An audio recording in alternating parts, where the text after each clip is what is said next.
இனாம் நில சொந்தங்கள் அனைவருக்கும் வணக்கம். மூர்த்தி, இப்போ தமிழகம் முழுக்க இந்து சமய அறநிலைத்துறை தொடர்ச்சியாக கோவிலுக்கு சொந்தமான நிலங்களை மீட்கிறோம் அப்படின்னு சொல்லி தொடர்ச்சியா பேசிட்டு வர்றாங்க. தமிழகத்தினுடைய முதலமைச்சர் சட்டசபையில பேசும்போது கூட 8000 கோடி மதிப்பிலான கோவில்களுக்கு சொந்தமான நிலங்களை மீட்டுள்ளதை சாதனையாக பேசிட்டு இருக்காரு. நீங்க களத்துக்கு போகும்போது மக்கள்கிட்ட நிறைய ஆவணம் வச்சிருக்காங்க. பத்திரப்பதிவு நடந்திருக்கு, பட்டாமாறுதல் நடந்திருக்கு, டிடிசிபி அப்ரூவ்டு வாங்கியிருக்காங்க, நேஷனலைஸ் பேங்க்ல லோன் போட்டு வீடு கட்டியிருக்காங்க. இவ்வளவு ஆவணங்கள் வச்சிருக்காங்க. அங்க அறநிலைத்துறை இதெல்லாம் கோவிலுக்கு சொந்தமான நிலம்னு அவங்களும் ஒரு சில ஆவணங்கள் வச்சிருக்காங்க. இதை நீங்க எப்படி பாக்குறீங்க? வெல்கேஷ், வணக்கம். இப்போ இந்து சமய அறநிலையத்துறையும் தமிழக முதலமைச்சரும் சட்டசபையிலேயே என்ன சொல்றாங்கன்னா, இந்த நிலங்கள் எல்லாம் மீட்டதை ஒரு மிகப்பெரிய பெருமையாகவும் சாதனையாகவும் இதோ இந்து மக்களுக்கு ஒரு மிகப்பெரிய நன்மை செய்வதாகவும் அவங்க பேசிக்கிட்டு வர்றாங்க.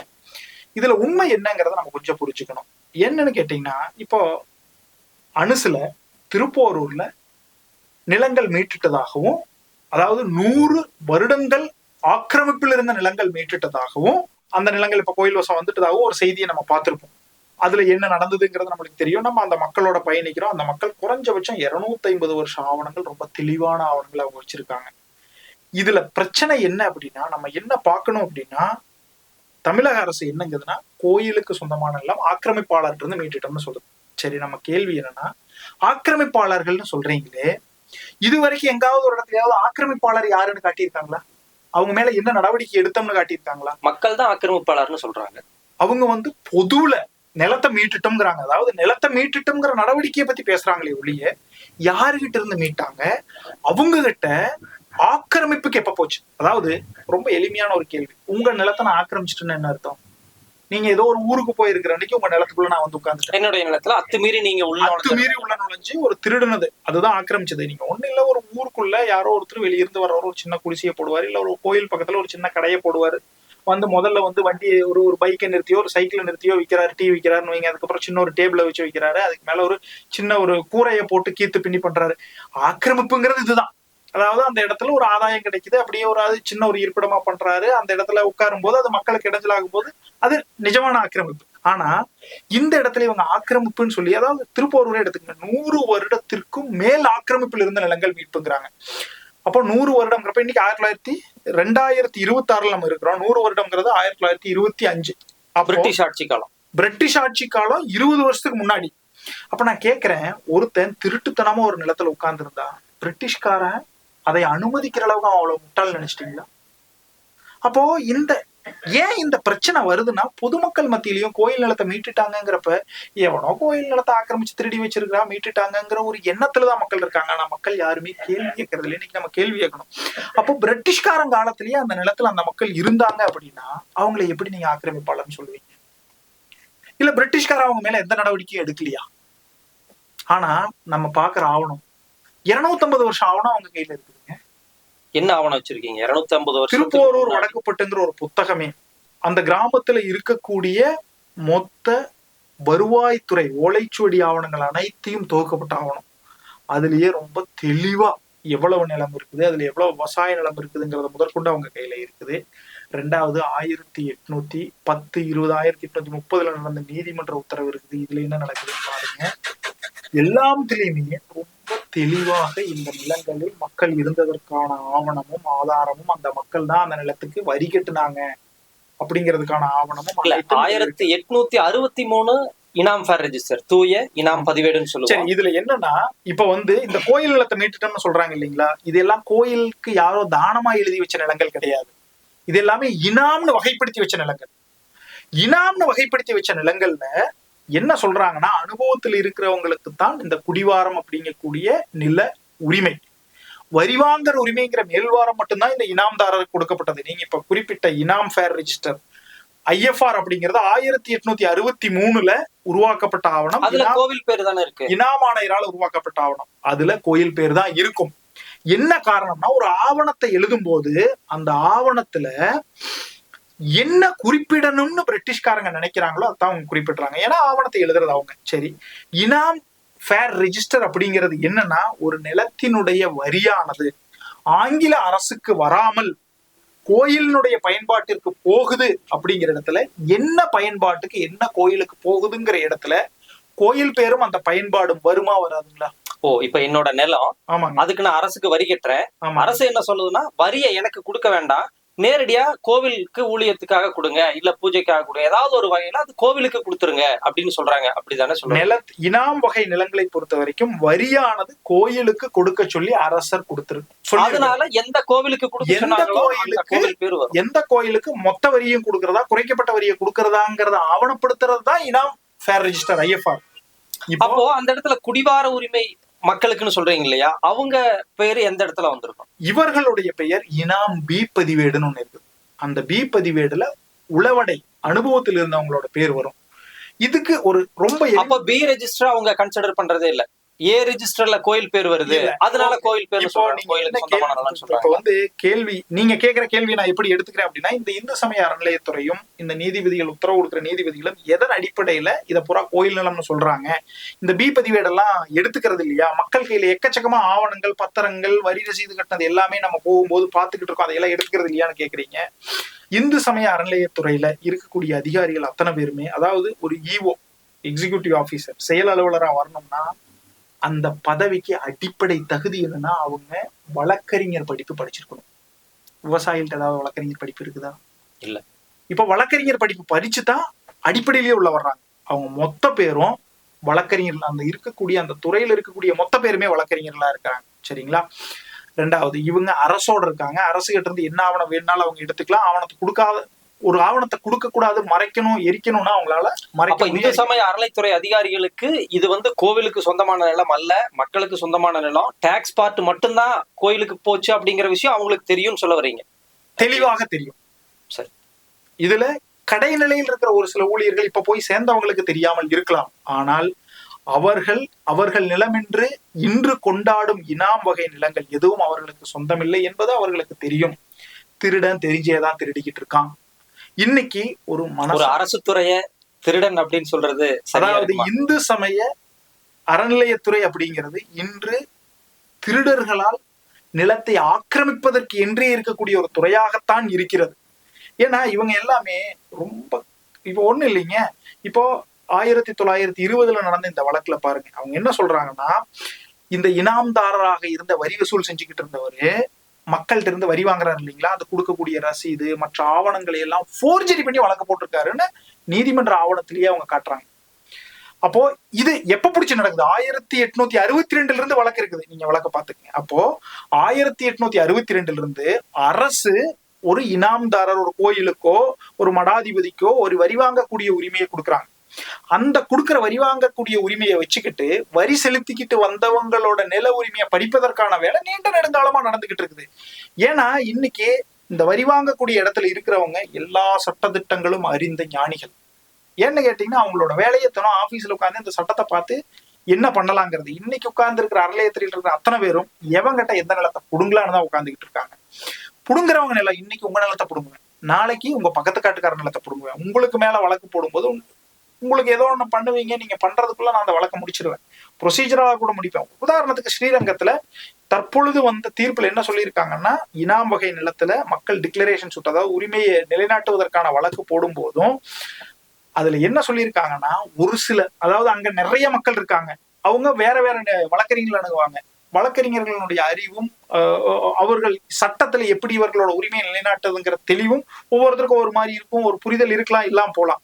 ஒருத்தர் வந்து என்ன எடுத்துட்டு போறாருன்னா, நீங்க தான் 30 வருஷமா இருக்கிறீங்களா, 30 வருஷமா இருக்கும்போது அட்வர்ஸ் பொசிஷன், அதாவது உங்களுடைய அனுபவ உரிமையை வச்சு டிஸ்டர்பே பண்ணலைங்கிறத வச்சுக்கிட்டு நீங்க அட்வர்ஸ் பொசிஷன் படி நீங்க போடலாம்னு சொல்லி ஒரு அறிவுரை கொடுக்குறாரு. அப்ப என்ன வந்து 100 பேர் வழக்கு போடுற இடத்துல ஒருத்தர் வந்து அட்வர்ஸ் பொசிஷன் போறப்ப அவர் என்ன சொல்லுவாருன்னா, ஆமாங்க இந்த சொத்து கோயிலுக்கு சேர்ந்ததுதான். ஏன்னா அவர் அது எடுக்கிற நிலைப்பாடும் தவறான நிலைப்பாடு. ஆனா அந்த வழக்கறிஞருக்கு அது தெரியறது இல்ல. என்னங்கிறாருன்னா, நான் 30 வருஷமா இருக்கேன், அதனால இந்த சொத்து என்னது. ஏன்னா இதுக்கு முன்னாடி அப்படி வழக்கு போட்டு ஜெயிச்சிருக்காங்க, அதனால அதை வச்சு அவர் வழக்கு போடுறாரு. ஆனா அவர் எடுக்கிற சட்டவாதம் தவறு, ஆனா அவருக்கு தெரிஞ்சது அவ்வளவுதான். அதை வச்சு அந்த மாதிரி எடுக்கும்போது என்ன, இந்த ஒரு வழக்கை வச்சு மொத்த பேர்த்தையும் காலி பண்றாங்க. அப்போ ப்ரொசீஜரலா டாக்குமெண்ட் பண்ற வேலைகள் அனைத்துமே அறநிலையத்துறை தான் செய்து, மக்களுக்கு தெரியாது. இப்போ ஒண்ணு இல்ல, ரொம்ப எளிமையான கேள்வி கேட்கறதுங்க. உங்க நிலத்துக்கான வரி ரசீது எத்தனை வருஷம் நீங்க வச்சிருப்பீங்க? வரி ரசீது சமீப காலமா கட்டுற 10 வருஷம் 20 வருஷம் வச்சிருப்பீங்களா? அவ்வளவுதான், ஒரு 15 வருஷம் 20 வருஷம். ஆனா இப்போ இந்த இனாம் வகை நிலத்துல உங்களோட உரிமை மூலத்தை நீங்க நிலைநாட்டணும்னா 100 வருஷம் 200 வருஷம் பின்னாடி இருக்கிற வரி ரசீது வேணும். ஒரு சிலர் வச்சிருப்போம், ஒரு எல்லார்கிட்டும் அது இருக்குன்னு வச்சிருக்கிறவங்களுக்கு இல்லாதவங்களோட நிலத்தை காலி பண்ணிட்டு அந்த தீர்ப்பை கொண்டாந்து நீங்க அப்ளை பண்ணும். ஏன்னா நான் அரசு, நான் என்னுடைய மக்கள்கிட்ட இருந்து திருடணும்னு முடிவு பண்றேன், அபகரிக்கணும்னு முடிவு பண்றேன். அதுவும் எப்படி? தெய்வத்து பேரை சொல்லிக்கிட்டு. தெய்வத்து பேரை சொல்லும் போது பொதுமக்கள் எல்லாமே இது ஏதோ தெய்வத்தை. நீங்க 1863 ஆவணம் வச்சிருக்கோம், குடிவார உரிமை எனக்கு உறுதிப்படுத்தப்பட்டிருக்கு அப்படின்னு சொல்றீங்க. அதே 1912 14 15 வரைக்கும் அந்த ரீசர்வே செட்டில்மெண்ட் ரெக்கார்ட் நடந்துச்சு. அதுலயும் கோவில் பேர் இருக்கு, அதுலயும் குடிவார உரிமை நமக்குன்னு சொல்லி. நீங்க 1912 RSR சொல்லியிருக்கீங்க. நான் உங்களுக்கு ஒரு உதாரணத்துக்கு காட்டுறேன். இது வந்து 1892 பத்திரம். இந்த பத்திரத்துல என்ன எழுதி இருக்குதுன்னு பாருங்க. ஒருத்தர் தனக்கு தன் பூர்வீகமாய் அனுபவித்து வந்து, தன் தகப்பன் பூர்வீகமாய் அனுபவித்து வந்து தான் அனுபவித்து வருகிற நிலத்தை இன்னொருத்தருக்கு சுத்த கிரயத்தை கொடுக்குறாரு. சரிங்களா? அதுல கவுண்டர்கள் பேர் எழுதி இருக்கு. ரொம்ப தெளிவா பாத்துட்டீங்க இல்லைங்களா? இது 1892 ஆவணம். 1900 பதிவுத்துறையால பதிஞ்சிருக்கு. பதிவுத்துறையில முறையாக பதிந்த ஆவணம். இன்னைக்கு நீங்க வேணா ரெஃபரன்ஸ் போய் எடுக்க முடியும். இந்த சர்வே நம்பர் 185ங்கிற சர்வே. பதிவுத்துறையும் ஏமாத்திருக்கீங்க அப்படிங்கிற ஒரு ஸ்டாண்ட் இல்ல, அதுக்கு நான் வர்றேன். இப்ப வந்து என்னன்னு பாத்தீங்கன்னா, இதே 1912 இதுலயே என்ன எழுதியிருக்காங்கன்னு பாருங்க. வெண்ணமலை சுப்பிரமணிய சாமி கணக்கு இனாம், அந்த நிலத்தனுடைய அனுபவ உரிமை தான் அவர் வித்திருக்காரு. இப்போ இந்த இடத்துல 1912 RSRல இவருடைய பேர் வரணுமா வேணாமா? இந்த விவசாயியோட பேரு வரணும் இல்லைங்க. ஆனா இந்த இடத்துல என்னன்னா, கணக்கு பிள்ளை வேலை பார்த்தவரோட பேரு தான் வரும். பட்டாபி சாஸ்திரி. கணக்கு பிள்ளை வேலை பார்த்தவரோட வரி யாருக்கு போச்சோ அவர். அப்போ பிரிட்டிஷ்கார ஆவணப்படுத்தும் போது என்ன எழுதுனா, இந்த நிலத்தோட வரி எனக்கு வரல, இந்த நிலத்தோட வரி இவருக்கு போகுது, அவரு பேர பதிவேட்ல எழுது, அனுபவத்துல இருக்கிற வேற பதிவேட்ல எழுது. இதைய பாதுகாத்து கொடுக்குற வேலை யாருக்குன்னு தெரியுங்களா? கர்ணம். 1802 கர்ணத்தை முறைப்படுத்துற சட்டத்துல என்ன சொல்லிட்டாங்க? கர்ணத்தோட ரெஸ்பான்சிபிலிட்டி, ஒவ்வொரு நிலத்திலையும் ஒரு நிலத்தோட வரி அரசுக்கு போகாம வேற ஒருத்தருக்கு போகுதுன்னா அந்த பயனாளி யாரு, விவசாயம் பண்றவர் யாரு, விவசாயம் பண்றவர்களை மாறும். நீங்க ஏன் அந்த பி ரெஜிஸ்டர் எடுத்துட்டு குடிவார உரிமை பி ரெஜிஸ்டர்ல தான் இருக்கும், அதுல என் பேர் தான் இருக்கு அப்படின்னு நீதிமன்றத்துல எடுத்துட்டு போய் அந்த வாதங்கள், அதாவது நீங்க ஸ்ரீரங்கம் வழக்குல இந்த ஆவணங்கள் அனைத்தும் எடுத்து கொடுத்தாலும் 1963 ஸ்ரீநாம் ஒழிப்பு சட்டத்துல ஒரு சில தவறான சட்ட வழிகாட்டுதல், அதாவது பிரிசம்ஷன் 44 ஒண்ணு இருக்குது. அதுல என்ன சொல்லுதுன்னா, இருவாரமும் கோயிலுக்கு இருந்தது மாதிரியான தோற்றத்தை உருவாக்குது. ஆனா உண்மையாலுமே அது கிடையாது. அதை அனைத்தையுமே தெளிவாக எடுத்து வச்சு உடைக்கக்கூடிய வாதத்தை நம்ம எடுத்து வைக்கணும். இந்த தோற்றத்தை பயன்படுத்தி மக்களினுடைய அறியாமையையும் வழக்கறிஞர்கள், இப்போ இது வந்து லேண்ட் டென்யூர்ஸ், நில சீர்திருத்தம் சம்பந்தப்பட்டதுங்க, ஒரு 60 வருஷம் ஆச்சு சப்ஜெக்ட். இன்னைக்கு இதை தெரிந்த வழக்கறிஞர்களே அரிதிலும் அரிது. இதுல ஒருத்தர் தெரிஞ்சு நல்லா கற்றறிந்தவர் யாருன்னா, ஸ்ரீரங்கத்தில் இருக்கக்கூடிய வழக்கறிஞர் பிரபாகர். அவரு ஸ்ரீரங்கம் வழக்குல தெளிவான வாதத்தை எடுத்து வைக்கிறாரு. ஆனா இந்த நீதிபதிகள் உள்நோக்கத்தோட முறையான வாதங்களை எடுத்து பார்க்காம இந்த நிலங்கள் கோயிலுக்குன்னு சொல்லி தீர்ப்பு எழுதுறாங்க. நீதிபதிகளுக்கு என்ன உள்நோக்கம் இருக்கிறதா நினைக்கிறீங்க? நீதிபதிகள் வந்து அவர்கள் வேற எங்கேயோ செய்யற பாவத்தை சாமிக்கு சொத்தை சேர்த்து விட்டோம்னா பாவம் தீர்ந்துரும்னு நினைக்கிறாங்க. நேரடியா நீதிபதிகள் மேலேயே குற்றம் சாட்டுறீங்களா? நம்ம அப்படித்தான் பார்க்க வேண்டியதா இருக்குது. ஏன்னா அவர்கள் எழுதுற தீர்ப்புகள் இப்போ ஒண்ணு இல்லைங்க. 1862 தான் இந்த நீதிமன்ற தீர்ப்புகளை பாருங்க. 1920 பிரிவி கவுன்சில வந்த நீதிமன்ற தீர்ப்புகளை பாருங்க. அவங்க வந்து இதற்கு முன்னாடி சட்டத்துல எப்படி இருந்துச்சு அப்படிங்கிற அனைத்தையுமே தெளிவா ஆய்வு செஞ்சு பண்றாங்க. ஆனா இவங்க வந்து அந்த நீதிபதியை சாட்டிஸ்ஃபை பண்ணணும், இவங்களை சாட்டிஸ்ஃபை பண்ணணும், இல்ல நம்ம செய்யற பாவங்களை இந்த மாதிரி செய்யும் போது சரி செஞ்சுக்கலாம் அப்படிங்கிற. கோவிலுக்கும் தனிநபருக்குமான ஒரு பிரச்சனை நம்ம கிட்ட வந்திருக்கு அப்படிங்கிறத அவங்க பார்க்காம கோயில் சைட்லயே அவங்க உட்கார்ந்துக்கிறாங்க. பின்னையும் ரெண்டாவது இன்னொன்னு பாத்தீங்கன்னா, இந்த மாதிரியான வழக்குகளை போடக்கூடிய பொதுநல ஆர்வலர்கள் இருக்கக்கூடிய அள்ளிக்குட்டை ராதாகிருஷ்ணன் போன்ற நபர்கள் இந்த நீதிபதிகளோட ஆய்வு செய்யறது கூட போறாங்க கோயிலுக்கெல்லாம். ரெண்டாவது அனுதினமும் அங்க போயிட்டு தான் இந்த கோயில் பிரசாதம் இந்த கோயில் பிரசாதம்னு பர்சனலா ஆக்சஸ் பண்ற வேலை. நீதிபதிகளுக்கே பிரசாதம், நீதிபதிகளுக்கு பிரசாதம், நீதிபதிகளோட குடும்பத்துக்கு பிரசாதம் கொடுக்குற வேலையை நம்ம பாக்குறாங்க. அப்போ அவங்க நெகட்டிவா இன்ஃபுளுன்ஸ் பண்ற வேலையை பார்த்துக்கிட்டு இருக்காங்க. இதுல உண்மை நிலை என்ன?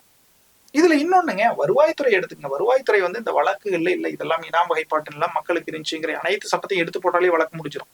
நான் தான் சொல்றேன், அரசு அதிகாரிகள் யாருமே முறையா வேலை செய்யறது. இப்ப இனாம் அப்படிங்கறத நீங்க அரசுக்கு வரியை வந்து அரசுக்கு கொடுக்காம கோவிலுக்கு கொடுத்தோம்னு சொல்றீங்க இல்லையா? இது தமிழ்நாட்டுல மட்டும்தான் இருந்ததா, இல்ல இந்தியா முழுமைக்கும் எல்லா மாநிலங்கள்லயும் அந்த நடைமுறை தான் இருந்து அதற்கு பிற்பாடு இந்த மாதிரியான? இந்தியா முழுவதிலும் இருந்த நடைமுறை. தமிழ்நாட்டுல மட்டும் இந்த நிலங்கள் அனைத்தும் இனாம் வகைப்பட்ட நிலங்கள் அனைத்தையும் கோயில் நிலங்கள்னு சொல்லி ஆக்கிரமிச்சு இத அபகரிக்கிற வேலையை இந்து சமய அறநிலையத்துறை செய்து அந்த நிலத்துல 100 வருஷம் 200 வருஷம் 300 வருஷம் பத்திரத்தோட நீண்ட நெடுங்காலங்களா அனைத்து விதமான அரசு வரிகளையும் கட்டி இன்னைக்கு டிடிசிபி அப்ரூவ்டாய் 30 வருஷம் 40 வருஷம் ஆன நிலங்கள் வீடுகளையும் கூட இந்து சமய அறநிலையத்துறை அந்த மக்களை தூக்கி வெளியே போடுற வேலையை பண்ணுது.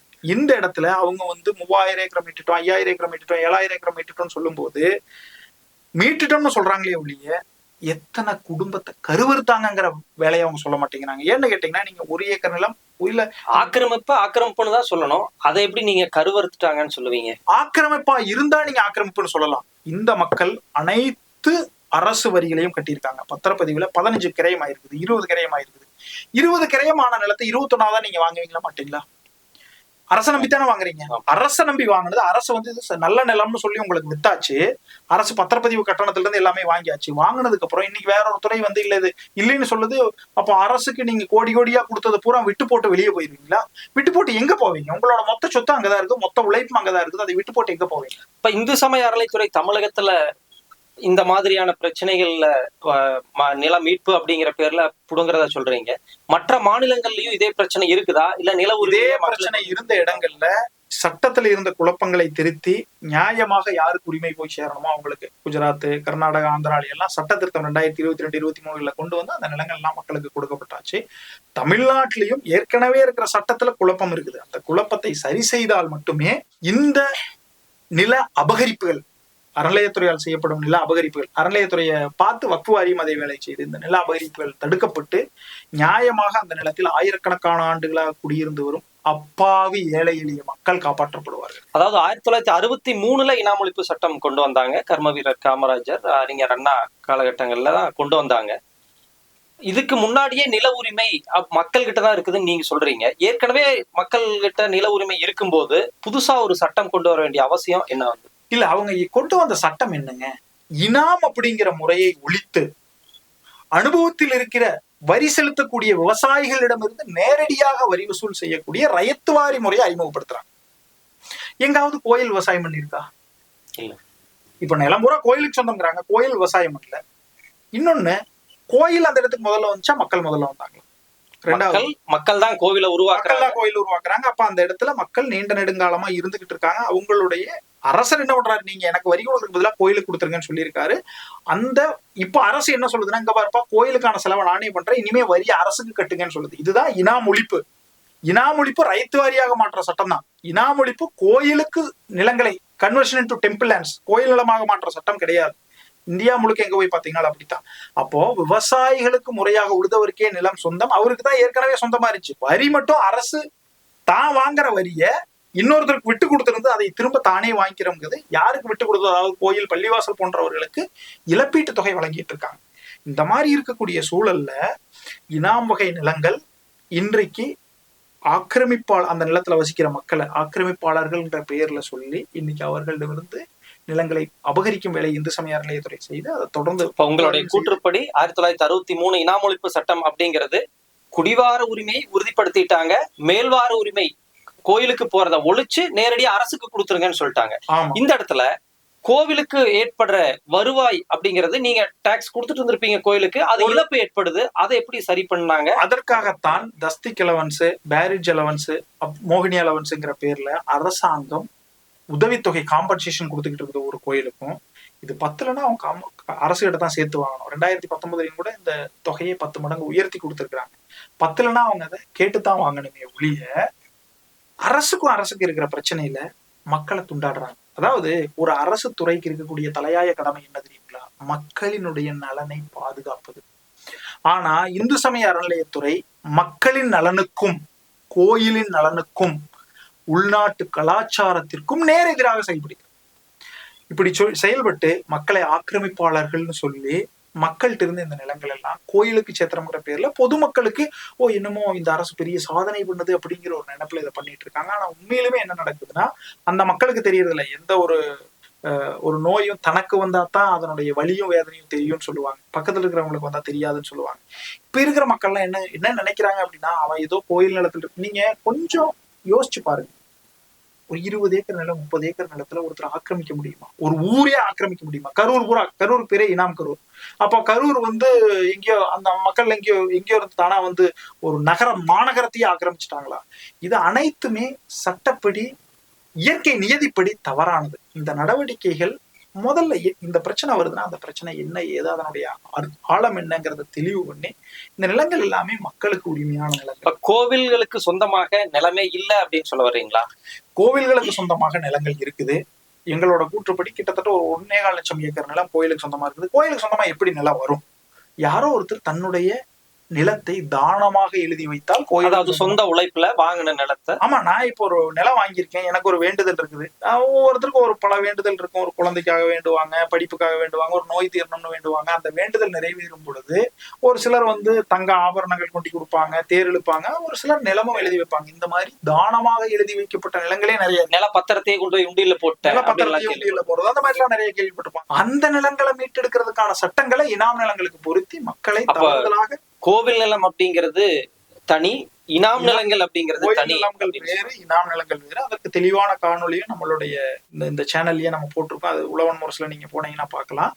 அது ரொம்ப டீட்டெயிலான ஆவணங்களை நம்ம எடுத்து போட்டிருக்கோம். கோயில் நிலங்கள் வேறு, இனாம் நிலங்கள் வேறு. இனாம் என்று வகைப்படுத்தி வைக்கப்பட்ட நிலங்கள், அது எப்படி கண்டுபிடிச்சுக்கிறதுனா ஒண்ணு வேண்டாங்க. இது சொந்த வீடு வாடகை வீடு மாதிரி. சொந்த வீட்டுக்கு கட்டுறது வரி கட்டுறது அத்தனை நீங்க தான் கட்டிருப்பீங்க. வாடகை வீட்டுக்கு யாரு கட்டுவாங்க? ஓனர் கட்டுவாரு. அந்த நிலம் கோயிலுக்கு சொந்தமா இருந்ததுன்னா கோயில் தான் உங்களுக்கு கட்டடம் கட்டி கொடுத்துருக்கணும். கோயில் தான் உங்களுக்கு கிணறு வெட்டி கொடுத்துருக்கணும். கோயில் கிணறு வெட்டி கொடுத்துட்டு அவங்க செலவை போட்டு கிணறு வெட்டி கொடுத்துருக்கணும். அப்படிலாம் இருக்காது. எந்த இடத்துல எல்லாம் உங்களோட சொந்த உழைப்புல நீங்க ஒரு கட்டடம் கட்டி இருக்கிறீங்க, ஒரு கட்டித்தாரை இருக்குது, அந்த நிலத்தை பண்படுத்தி பதப்படுத்தி இருக்கிறீங்க, பத்திரம் இருக்குது, கிரையம் இருக்குது, அரசுக்கு வரி கட்டி இருக்கீங்க, அது எல்லாமே உங்களோட நிலம் தான். அந்த நிலத்தை ஆக்கிரமிப்புன்னு சொன்னாங்கன்னா இன்னைக்கு அறநிலையத்துறை பொய்ய சொல்லி அந்த நிலத்தை உங்ககிட்ட இருந்து புடுங்குதுன்னு அர்த்தம், அபகரிக்க முயற்சி பண்ணுதுன்னு. இப்போ 1860கள்ல இருந்து ஆவணம் வச்சிருக்கேன்னு சொல்றீங்க. அதுக்கு முன்னாடி 1695 வரி கட்டினதுக்கான ரசீது வச்சிருக்கேன்னு சொல்றீங்க. பத்திரப்பதிவு ஆவணங்கள், பட்டா மாறுதல், டிடிசிபி அப்ரூவ்டு, ஒரு தேசியமயமாக்கப்பட்ட வங்கியில கடன் பெற்றிருப்பது முதல் கொண்டு அவ்வளவு ஆவணங்களை வச்சிருக்கேன்னு சொல்றீங்க. இந்து சமய அறநிலைத்துறையும் இதோ கோவில் பேர் இருக்கு இந்த ஆவணங்கள் எல்லாம், அவங்களும் ஒரு சில ஆவணங்கள் எடுத்துட்டு வர்றாங்க. நிச்சயமா என்னதான் தீர்வு? அதாவது ஒரு நிலத்துக்கு 2 உரிமை இருக்குது. ஒன்னு அனுபவ உரிமை, இன்னொன்னு வரிவாங்குற உரிமை. இனாம் அப்படிங்கிற நிலத்தை பொறுத்த வரைக்கும் வரிவாங்குற உரிமை கோயிலுக்கு கொடுக்கப்பட்டிருக்கிறது. இந்து சமய அறநிலையத்துறை தனக்கு கொடுக்கப்பட்டிருக்கும் வரிவாங்கும் உரிமையை கொடுக்கப்பட்டிருப்பதற்கான அவங்க கிட்ட ஆவணம் இல்ல, வருவாய்த்துறையோட ஆவணத்தை தான் எடுத்துட்டு வர்றாங்க. நீங்க ஒண்ணு இல்ல, இந்த ஸ்ரீரங்கம் வழக்குல பாத்துக்கங்க. ஸ்ரீரங்கம் வழக்குல இந்து சமய அறநிலையத்துறையின் சார்பாக எவ்வளவு டாக்குமெண்ட்ஸ் போட்டிருக்காங்கன்னு பாத்தீங்கன்னா ஒரு 111 டாக்குமெண்ட்ஸ் போட்டிருக்காங்க. 111 டாக்குமெண்ட்ஸ்ல ஃபர்ஸ்ட் டாக்குமெண்ட் என்னன்னு பாத்தீங்கன்னா ஐஎஃப்ஆர்ங்கிறது வருவாய்த்துறை ஆவணம். அறநிலையத்துறை கொடுக்கப்பட்ட ஆவணம் கிடையாது. அறநிலையத்துறை ஒரு பத்திரமோ பட்டயமோ எதுவுமே இருக்காது. அடுத்தது எல்லாமே வழக்குகள்ங்கிறது மற்ற பிற அரசு துறைகள்ல நடந்தது. அதுக்கப்புறம் என்னென்ன, மற்ற வழக்குகளை தான் இந்த முன்னுதாரணமா காமிக்கிறாங்களே ஒழிய இவங்க கிட்ட இருக்கிற ஆவணம்னு எதையும் காணும். வருவாய்த்துறை ஆவணத்தை காட்டுவாங்க, இவங்க கிட்ட ஆவணமே கிடையாது, அனுபவம் கிடையாதுங்க. ஃபர்ஸ்ட், ரெண்டாவது ஆவணம் கிடையாது, வருவாய்த்துறையோட ஆவணத்தை எடுத்து காட்டுவாங்க. ஆனா இதுவே நீங்க மக்கள் சார்பா எடுத்து பாத்துக்கங்க, 381 டாக்குமெண்ட் போட்டிருக்காங்க. எத்தனை? 381 டாக்குமெண்ட் போட்டிருக்காங்க. சரிங்களா? 381 டாக்குமெண்ட்ல எத்தனை பத்திரம் போட்டிருக்காங்கன்னு பாருங்க. ஒண்ணு இல்ல, 1930 பிரிட்டிஷ்காரங்க காலத்துல அந்த ஊர்ல சாக்கடை கட்டுறதுக்கு, டிச்சு கட்டுறதுக்காக அந்த நிலத்தை எடுக்கிறாங்க. அனுபவத்துல இருந்த மக்களுக்கு இழப்பீடு கொடுத்தது, அரசாங்கம் கொடுத்த இழப்பீடு கொடுத்த ஆவணத்தை போட்டிருக்கிறாங்க. நம்ம என்ன கேட்கிறோம்னா, ஒரு அரசாங்கம், அதாவது இன்னொன்னு தெரிஞ்சுக்கங்க, 1925 இருந்து ஆக்கிரமிப்பில் இருக்கிறாங்கிறாங்க. 1930 இருந்த மக்களுக்கு அரசாங்க இழப்பீடு கொடுத்துருக்குது. அரசாங்க இழப்பீடு வாங்கின ஒருத்தர் இன்னைக்கு ஆக்கிரமிப்பாளர் ஆயிட்டார். இதெல்லாம் யோசிச்சு பாத்துங்க. இந்து சமய அறநிலையத்துறைங்கிற ஒரு அரசு துறை முற்றிலும் உண்மைக்கு புறம்பாக அவர்கள் செய்ய வேண்டிய செயல் என்னன்னா மக்களை பாதுகாப்பது, பப்ளிக் சர்வீஸ். பொதுமக்களின் நலனுக்காக செயல்பட வேண்டியவங்க பொதுமக்களின் நலனுக்கு நேர் எதிராக தங்களுக்கு சம்பளத்தை தாண்டி ஆதாயம் கிடைக்கும், அந்த ஆதாயத்துக்கு மக்கள் மேல பிரச்சனைகளை திணிக்கணும், நிறைய நிலங்களை கோயிலுக்கு எடுத்து வச்சுட்டா நம்ம மக்களை அடிமையா வச்சுக்கலாம், இது போன்ற ஒரு சில ஆதாயத்திற்காக தவறான ஆவணங்களை தாக்கல் பண்ணியும் தவறான வழக்குகளை தாக்கல் பண்ணியும் மக்களினுடைய அறியாமையையும் படிப்பறிவின்மையையும் வழக்கறிஞர்களுடைய அறியாமையும், ஒரு சில இடத்துல மக்கள் வைக்கிற வழக்கறிஞர்களையே விலை கொடுத்து வாங்கிடுறாங்க. இது போன்ற தவறான செயல்கள், தவறான நடைமுறை, தவறான சட்ட நடைமுறை, தவறான சட்டத்தில் இருக்கிற அந்த ப்ரொசீஜரல் ஃபால்ட் இருக்கு பாத்தீங்களா, அந்த இது போன்ற நடைமுறைகளை பயன்படுத்தி இந்த நிலங்களை மக்களிடமிருந்து அபகரிக்கிறார்கள். 1963 இனாமொழிப்பு சட்டம், அதன்படி செட்டில்மெண்ட் தாசில்தாரை நியமனம் பண்ணி அரசு நம் மக்களுக்கு அந்த பட்டாவை கொடுக்குறாங்க. அந்த பட்டா கொடுத்ததையும் செல்லாது அப்படின்னு இந்து சமய அறநிலைத்துறை சொல்லுது. அறநிலையத்துறை சட்டம் அப்படிங்கிறது தனிச்சட்டம். இந்திய அரசியலமைப்பு சட்டம், அந்த தமிழக அரசு சட்டசபையில நிறைவேற்றின அந்த இனாமொழிப்பு சட்டம் வேற, அந்த அறநிலைத்துறையோட சட்டம் வேற. அறநிலைத்துறை சட்டப்படி இந்த நிலங்கள் கோயிலுக்கு சொந்தம்னு சொல்லி, அதாவது அறநிலையத்துறை சட்டம் என்ன சொல்லுதுன்னா, ஒரு நிலம் கோயிலுக்கு சொந்தமாக இருந்தால் நீங்க இந்த நடவடிக்கை எல்லாம் எடுக்கலாம்னு சொல்லுது. தங்களுக்கு சொந்தமே இல்லாத நிலங்களுக்கு தங்களுக்கு இந்த நிலங்கள் சொந்தம்னு சொல்லி ஒரு நடவடிக்கை எடுக்கிறது தப்பு. இப்போ இந்து சமய அறநிலையத்துறை சட்டம் தனி லைன், இனாமொழிப்பு சட்டங்கள் தனி லைன். இனாமொழிப்பு சட்டங்கள், அதாவது இனாமொழிப்புங்கிறது என்ன, அங்க இனாம்தாரர் வரி வாங்கக்கூடியவர் இருக்கிறாரு, விவசாயம் பண்ணக்கூடிய ரயத்து இருக்காரு, ரயத்துக்கிட்ட இருந்து இவங்க வரி வாங்கிட்டு இருக்காங்க. இந்த நடைமுறையை ஒழித்து விவசாயிகிட்ட இருந்து நேரடியாக அரசு வரி வாங்குறது. இப்போ ஒரு நிலம் கோயிலுக்கே சொந்தம், இப்ப தானமா கோயிலுக்கு எழுதி வச்சுட்டோம்னா அந்த நிலத்தை எப்படி நிர்வாகம் பண்றது, கோயில்களை எப்படி நிர்வாகம் பண்றதுங்கிறது தான் இந்து சமய அறநிலையத்துறை சட்டம். இந்த நில உரிமை எப்படி கொடுக்கறது அப்படிங்கிறது இனாமொழிப்பு சட்டம். இப்போ இந்த கோயில்களை நிர்வாகம் பண்ற சட்டங்களை எடுத்துக்கிட்டு இனாமொழிப்பு சட்டங்கள் செல்லாது அப்படின்னு சொல்லிட்டு இது எல்லாமே அதிகாரிகள் தான் பேசக்கூடிய இடத்துல, உத்தரவு ஓடக்கூடிய இடத்துல, தனக்கு கொஞ்சம் விஷயங்கள் தெரிஞ்ச இடத்துல இருக்கிறோங்கிறதுனால மக்கள் மேல அதை திணிக்கிறாங்க. நீங்க கேள்விப்பட்டிருப்பீங்க, இனாமொழிப்பு சட்டங்கள் செல்லாதும்பாங்க, அனைத்தும் போய். இந்து சமய அறநிலைத்துறை இணை ஆணையர் என்ன சொல்றாரு அப்படின்னா, 63 இனாமொழிப்பு சட்டம் எங்களை கட்டுப்படுத்தாது, எங்களுடைய அறநிலைத்துறை சட்டப்படி இந்த நிலங்கள் கோவிலுக்கு சொந்தம்னு சொல்லி அவரே விசாரணைக்கு நம்மளை கூப்பிடுறாரு, அவரே ஆவணங்களை காமிக்கிறாரு, அவரே தீர்ப்பும் சொல்லி முடிச்சிடுறாரு. கோவில் நிலங்கள் அப்படிங்கிறத அவரோட உத்தரவுல உறுதிப்படுத்திடுறாரு. அதை வச்சு காவல்துறையில பாதுகாப்பு கேட்டு அந்த சட்ட நடைமுறைகள் அனைத்துமே தவறான சட்ட நடைமுறைகள். ஒரு சில சட்டங்களை அவர்கள் தவறாக பயன்படுத்துகிறார்கள். இதைய இப்ப உங்க மேல ஒரு வழக்கு வருதுன்னா, நீங்க உங்க சப்ஜெக்ட்ல முழு தரவா இருந்தீங்கன்னா தான் இதை பூரா தெளிஞ்சு நீங்க கொடுக்க முடியும். நீங்க ஆக்சுவலா இதை பூரா தெளிஞ்சு உங்க வழக்கு நடத்துறதுக்குள்ள உங்க வழக்கு முடிச்சு போகும். என்னதான் தீர்வு? இதற்கான தீர்வு ஒண்ணும் இல்லை. ஏற்கனவே போட்ட சட்டத்துல குழப்பம் இருக்குது.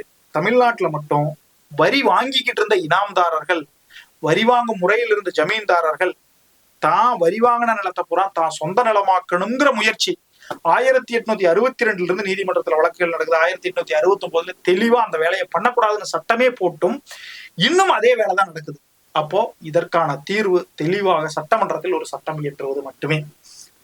தலைமைச் செயலர் அமுதா IAS அவர்கள் கூட சமீபத்துல ஒரு அரசாணை 639 அப்படிங்கிறத இனாம் நிலத்துல வசிச்சுட்டு வர்ற மக்களுக்கு சாதகமா ஒரு அரசாணை வெளியிட்டு இருந்தாங்க. அதுல தமிழக அரசு கொள்கை முடிவெடுக்கும் பட்சத்துல இந்த நிலங்களை மீண்டும் அந்த நில உரிமையை மக்களுக்கு உறுதிப்படுத்தலாம் அப்படிங்கிற ஒரு தகவல் சொல்லியிருந்தாங்க.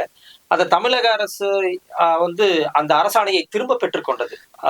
என்னன்னா, நம்ம பிரச்சனைகள் எல்லாம் எழுப்புனதுக்கு அப்புறம் சட்டசபையில பேசுறதுக்காக நம்ம கொடுக்குறோம். அதன் அடிப்படையில நில நிர்வாக ஆணையர் ஒரு அறிக்கை கொடுக்கிறார். அதுல என்னன்னா, இனாம் வகைப்பாட்டு நிலங்களில் மற்ற மாநில நடைமுறையை போலவே சட்ட திருத்தம் செய்து அரசு கொள்கை முடிவெடுத்து பிரச்சனையை தீர்க்கலாம்னு சொல்றாங்க.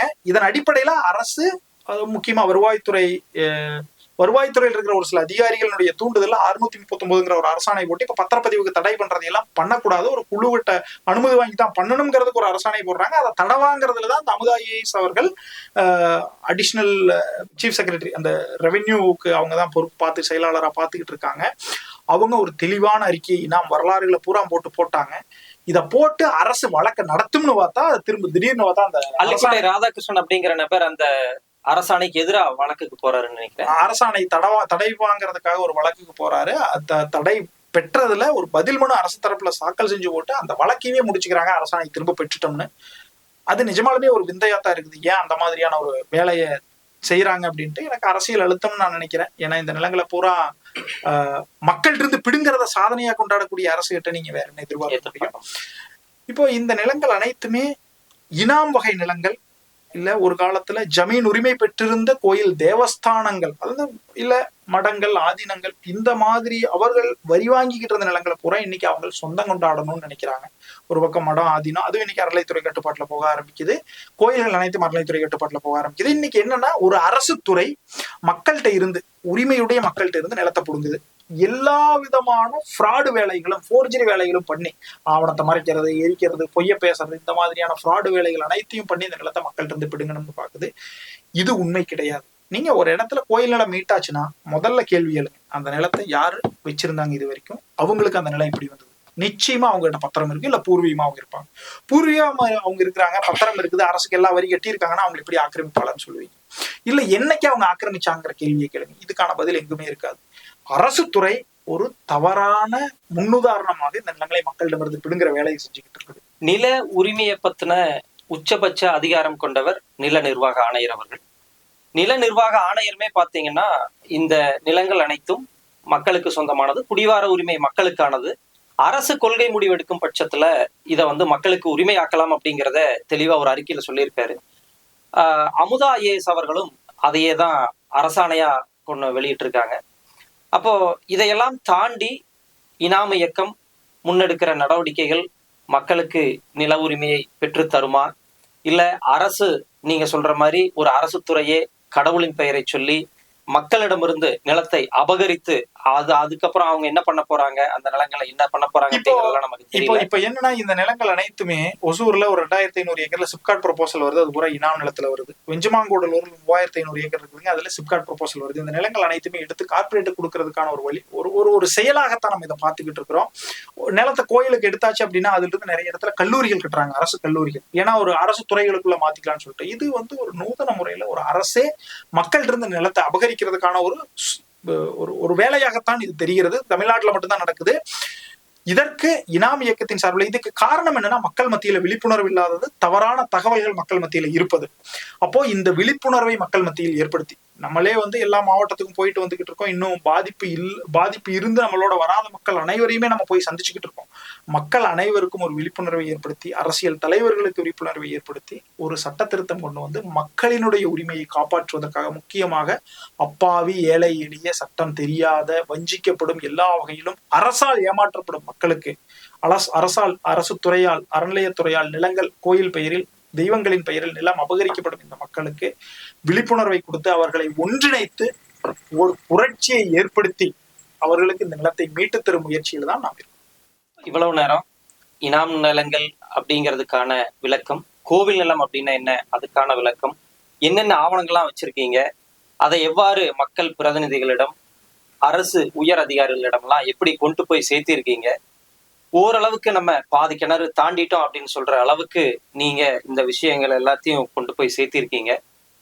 தொடர்ச்சியாக இனாம் மக்களுக்காக நாம் இந்த மாதிரியான முயற்சிகளை தொடர்ந்து முன்னெடுப்போம்.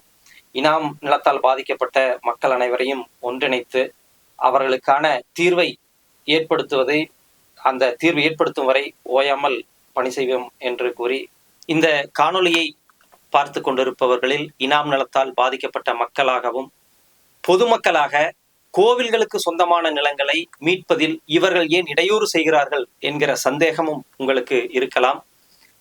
இனாம் நிலங்கள் பற்றிய, கோவில் நிலங்கள் பற்றிய சந்தேகங்கள் எதுவாக இருப்பினும் கமெண்ட்லேயோ அல்லது காணொளியில் கீழே வரும் அந்த அலைபேசி எண்ணில் கூட தொடர்பு கொண்டு எந்த விதமான சந்தேகமாக இருந்தாலும் கேட்கலாம்.